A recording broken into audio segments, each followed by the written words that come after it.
The reason I decided to look into this a bit more because it's been a fascinating story from my time in China to now and what's happened with the Alibaba story. A massive rally alone this year, adding about 100 billion to the stock's value. And I think it's worth just recapping where we are and how we got here. It was October 2020. Jack Ma was at a conference. He appeared to criticize the Chinese regulators. This was just a few weeks before Ant Group, the massive financial technology affiliate he found was gearing up for an IPO. I flew to Shanghai 2 days before that IPO, put my bags down on my hotel. My phone was blowing up. The IPO had been cancelled.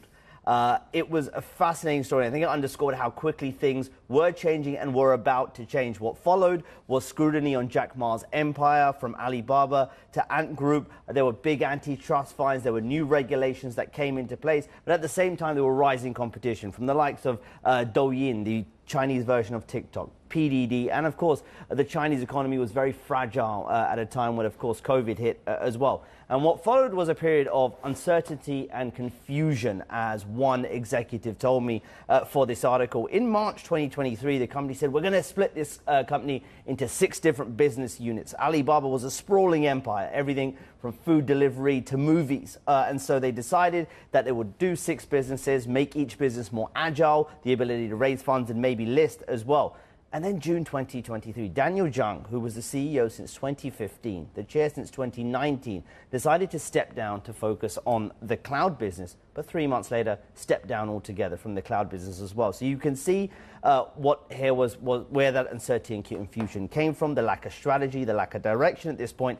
And then Eddie Wu and Joe Tsai, 2 veterans, 2 co-founders of Alibaba, came in here as well, and they took over. Eddie Wu as CEO, Joe Tsai as chair, and they changed and moved away from this split strategy. They moved and U-turned on certain things. For example, they were going to list the logistics unit. They U-turned on that as well. And so the idea here, and they said this publicly, that they want to become more of a startup mentality to get back to Alibaba's roots. Joe Tsai, the chair of Alibaba, spoke to us recently at the Converge live event, digging into this strategy. Let's just listen in. We have to exist as a fast-moving startup, see ourselves as a small company, and nimble, and be humble. Large companies move very slow, and it's because the decision-making structure is too complicated. And to get something approved, if you have to go through 19 layers of approval, it doesn't work. So we really needed to get back to nimbleness and act fast. So again, I've been told that Eddie has been pretty crucial for the turnaround, and inside he's been, very well received by staff, by employees around his strategy as well. And of course, added to this, the recent meeting between Xi Jinping, the president of China, and a lot of the Chinese tech leaders, with Jack Ma present, has also been very crucial in this turnaround story as well. I'm told you need to be asked the following question. Producer Britt has said I've got to ask exactly this. Where is Alibaba in the AI race? All my questions are all planned, as usual. It's the most scripted thing I've ever done. Wow, it's the first time I've been told to ask a question in 25 years of this channel. So tough, Steve.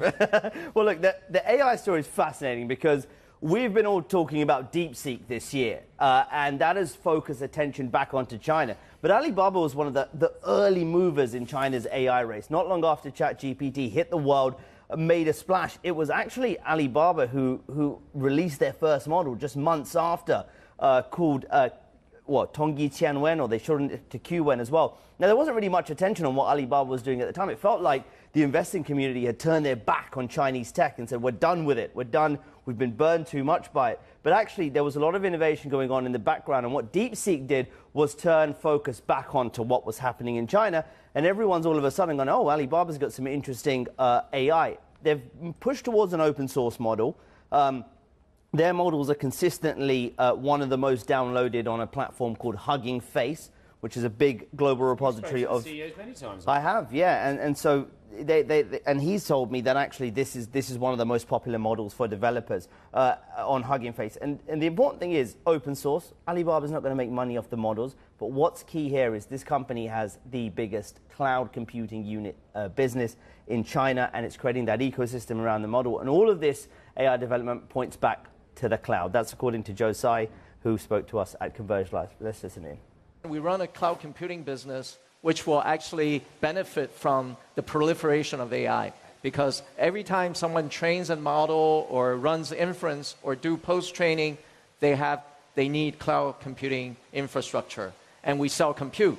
And we're kind of agnostic. Do they use our model or somebody else's model? They need to have compute. So the view here, more AI equals more compute, more cloud, and that ultimately will benefit Alibaba. And we're already seeing that in the last quarter. You saw a re-acceleration of the cloud business. So fascinating time. Not out the woods yet. A lot of competition still in China in terms of AI. E-commerce competition remains tense, but clearly there's been some big strides made to turn around this giant ship. It's been an absolutely extraordinary